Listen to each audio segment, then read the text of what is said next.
We have a very hot topic today on the agenda. At least we hope so. We already had some intensive discussions about that in the networking area. And our topic today is the Digital Operations Resilience Act, DORA. And we will try to show you maybe a bit how that might impact you as a payment company. But we think, or I hope at least, you know already about that because the implementation deadline is right around the corner. Yeah? But before we go into the details, let us quickly introduce ourselves. And since I'm already talking, I will start. So my name is Christopher. I'm working for USD AG. That's a QSA company, German-based. I'm an executive board member there. QSA, as you can see, I've been working in that area since quite some time, actually since the beginning of the PCI DSS. So you can say I'm a PCI expert, but since this talk is primarily focused on DORA, I've brought with me an internationally well-known expert, and this is Christian. But Christian, please introduce yourself. Yeah, thank you, Christopher. My name is Schwartz. I'm with USD AG for about 8 years now, and I focus mainly on the financial services side of information security, where we are helping institutes working with their security programs, harmonizing with new regulations such as DORA, and remediating our audit findings. But enough said about us. Let's get into the talk itself. So, as mentioned earlier, we are talking about the Digital Operational Resilience Act, and this is a new EU regulation that impacts European financial institutes and their third-party service providers. Because one of the main areas of concern for DORA is how financial institutes work with their service providers. And while DORA has been enforced since 2023, the implementation itself must be completed by January 2025. So technically, there have been 2 years to do this. But most of the substantiating documents for DORA, which contain the actual requirements themselves, have been released in July of this year. So most financial institutes have been waiting with their implementation projects and have been starting in Q1 or Q2 of this year. And this means that the service providers have yet to receive updated contracts with the new requirements. So they are still not ready to start implementation, but because, as we heard, DORA needs to be enforced by January 2025, the financial services institutes will expect a fast implementation. So we would like to give you a head start with this talk. We would like to first allow you to understand if you are impacted by DORA. Then we would like to show you what are the main areas of concern for DORA and what some possible synergies are with, for example, PCI. This is something Christopher will cover. And finally, we will give you an idea how a roadmap to regulatory or customer-driven compliance can look like. So let's dive into the first talk and discuss how and why you could be impacted by DORA. There are basically 2 types of impact of DORA. The first one is you are directly impacted, and we'll talk about that first. So if you are a financial entity in the sense of DORA, that means you're one of 20 different sectors, like insurance companies, financial institutions like credit institutes, or payment service providers, then you are impacted by DORA. Those are things that financial regulation in Europe has long been thinking about. But DORA also includes some new types of sectors. For example, crypto asset providers are also relevant. The second type of financial entity that might be impacted by DORA is a critical ICT service provider. Now, what is this? We already said one of the focuses of DORA is third-party service providers. And what DORA is also really interested in is a concentration risk.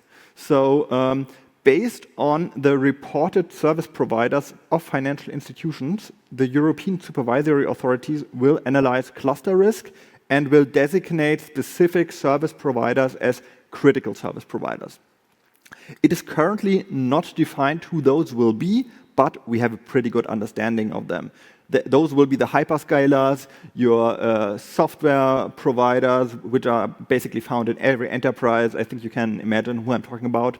So, but we will not talk about them for the remainder of this talk, because the requirements to them are a bit different to those of the rest. Also, it's a pretty small number. We will instead focus on those entities that are indirectly impacted by DORA. And those are either ICT service providers or financial entities or their subcontractors. And how this impact looks like depends if they are supporting with their services something that's called critical or important function. And what this is, we'll see in a few minutes. But first, let's take a look at what DORA itself addresses. So DORA is usually represented by these 5 domains. And we'll go through them one by one, beginning with ICT risk management. ICT risk management is your bread and butter InfoSec business. This is your governance, your asset management, your cryptographic controls, network security, etc. And DORA itself is actually surprising for a European framework aligned to the NIST cybersecurity framework. Then we have ICT-related incident management, classification, and reporting, with a strong focus on the classification and reporting side of things, because the regulator would like to know, has there been a critical incident and who was impacted by it? Next, we have digital operational resilience testing, which is what we all have been doing for quite some time. For example, penetration tests, vulnerability scans, network security assessments, etc. But DORA also includes some new stuff, for example, scenario-based testing and threat-led penetration testing, which is something that Christopher also will later talk about a bit. Then we have the management of ICT third-party risk. This means understanding who are your service providers, are they critical, doing your due diligence, doing your monitoring and reporting, and finally taking a look at possible exit strategies. And finally, we have information sharing agreements, which is an optional part of DORA and only concerns you if you are currently or plan to be part of a threat sharing group, for example, InfoSec, where different vendors exchange information on ongoing threats. Now, DORA has a lot of requirements, but they do not address all assets and service providers equally. They are considering what is called critical or important functions. And before we talk about critical or important functions, we should first discuss what are functions, because that's a somewhat novel term, at least for those not under the direct EU regulation. And what most people interpret function as are business or supporting processes. And once you have a list of all your processes, you need to understand what are critical or important functions. And the regulation says basically a function is critical or important if the process is relevant for the soundness or continuity of your services or relevant for your requirements of authorization. That all being said, let's go into a few details what DORA is for PCI relevant companies. Okay. Yeah, thanks, Christian. So, and since we are here today with the PCI community, we thought it makes sense to have a deep dive with you. And with that, we will try to give you a bit of an overview how it might look like when you use the DORA requirements and see what you already have with PCI DSS and compare the standards to each other. Of course, we know that DORA is basically focusing on resilience or availability, but nevertheless, you will see in our deep dive that there are still overlaps. And we have selected 2 topics. The first one is the reporting of ICT incidents that we have taken as an example here, and the second one is the digital operational resilience testing. And yeah, let's deep dive into the first topic, which is the reporting of ICT incidents. And for our comparison, we have selected different perspectives that we would like to compare. And for this first example, we have selected 3 perspectives, and the first one is the scope of PCI DSS compared to DORA when it comes to reporting of ICT incidents. The second one is the criteria itself, for which kind of criteria you need for ICT incident reporting. And the third perspective that we have selected is the time frame. And let's start with the scoping here. So for the scoping part, you all know that when it comes to PCI DSS, basically the reporting of ICT incidents is only focused on your PCI scope, on your PCI environment. Of course, that's not 100% true, because when you have an incident outside of it, of course, it can also have an impact to your PCI scope. But in general, as always for PCI DSS, the scope is clearly limited on your PCI scope as well. When it comes to ICT third parties, this is, of course, also for PCI, only applicable for PCI relevant service providers. Also for reporting for ICT incidents, you must have contracts with your PCI relevant service providers. DORA, in general, has a much broader scope. In general, besides the topic that was Christian saying, that you have to define those critical functions and things like that, in general, the whole enterprise is, first of all, in scope of DORA. And this is, of course, also the case for ICT incidents. For ICT third parties, however, of course, this is also only relevant for all, or it is relevant for all services that are provided to the financial entities themselves. When it comes to the criteria, the comparison looks a bit different. As you can see here, in PCI DSS, in general, there are no specific definitions for any kind of types of incidents that you have to classify, or that you must have different types of classifications. Also no requirement in PCI DSS at the moment that you have to define thresholds, for example. Of course, I know there are some requirements from the brands, but talking about PCI DSS, it is not defined in there. In DORA, it's completely different. So you have different types that you have to document and have to define as part of your documentation. For the thresholds, that's the same. So for both, there are very clear requirements that you have to follow. So this is definitely something where you have to enhance your existing PCI DSS incident reporting that you currently have. Talking about the time frame, it's basically the same. Of course, if there's any kind of credit card related incident, you have to report that immediately to all relevant parties.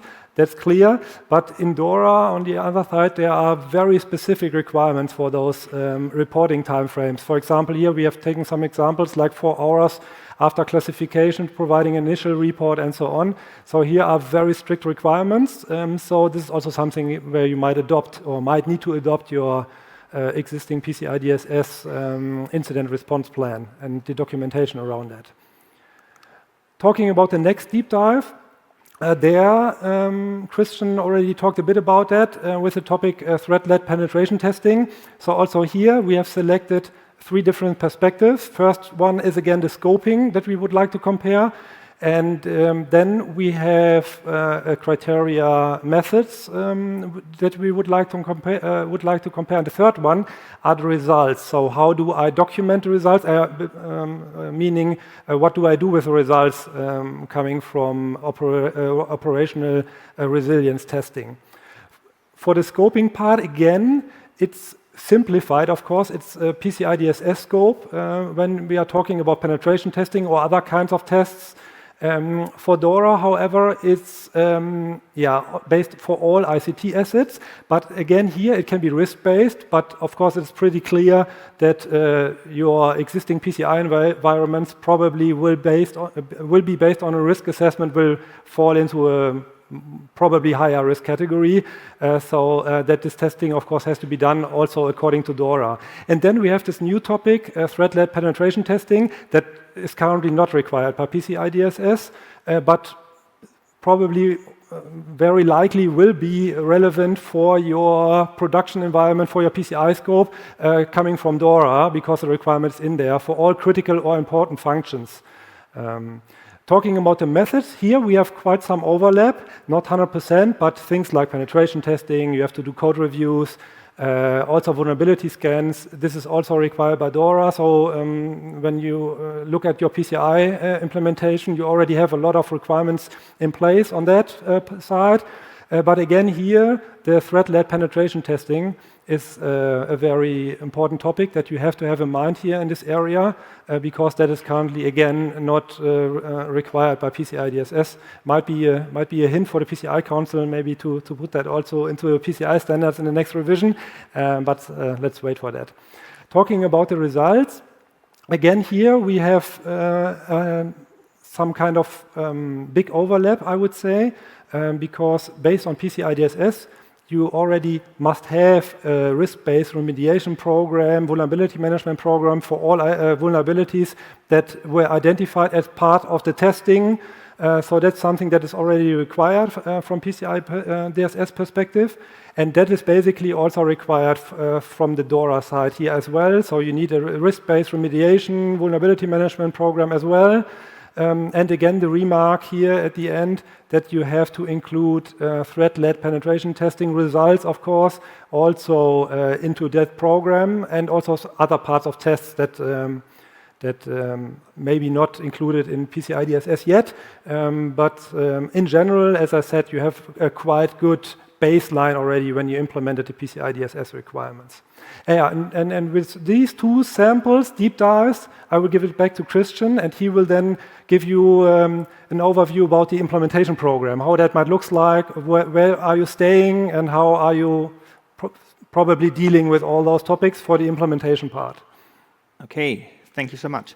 So we would like to share with you some ideas regarding a roadmap. Of course, if you have ever dealt with regulatory harmonization, then you know there's no one-size-fits-all solution. But we found that most roadmaps have 5 steps that we would like to share with you. And we have split them a bit regarding if you are representing a financial entity or an ICT service provider. But let's begin with the identify scope step. So if you are a financial entity, then you first need to understand what even are functions for you. We talked a bit about this earlier. Most of our clients, for example, say, well, we identify a function as a level 3 business process. If you are on the ICT service provider side, you should really early identify which of your customers may be impacted by DORA, and of those services that you provide to them, where are you using subcontractors? Then we are going to the define priority step. This is where you, as a financial entity, will define critical or important function. Usually, this is done, for example, using a BIA or some InfoSec protection requirements classification. Then, regardless if you are a financial entity or an ICT service provider, you will need to identify which ICT assets or third parties are supporting your critical or important functions. Next, we go to the define actions phase.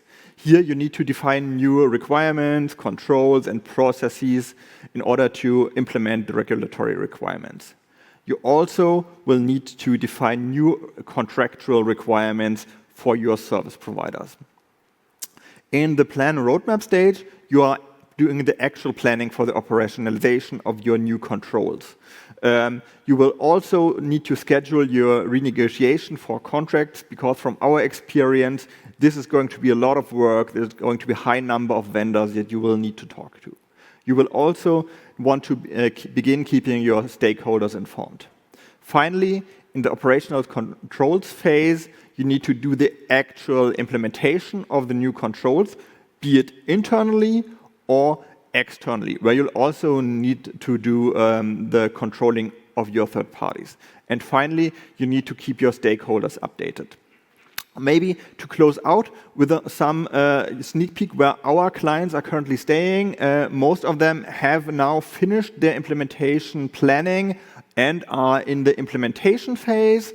And with that, I'll hand it back to you for some last words. Yeah, and basically that's it from our side. So to conclude our presentation, we hope we could at least give you a little insight into DORA and how this might impact you as PCI-relevant companies.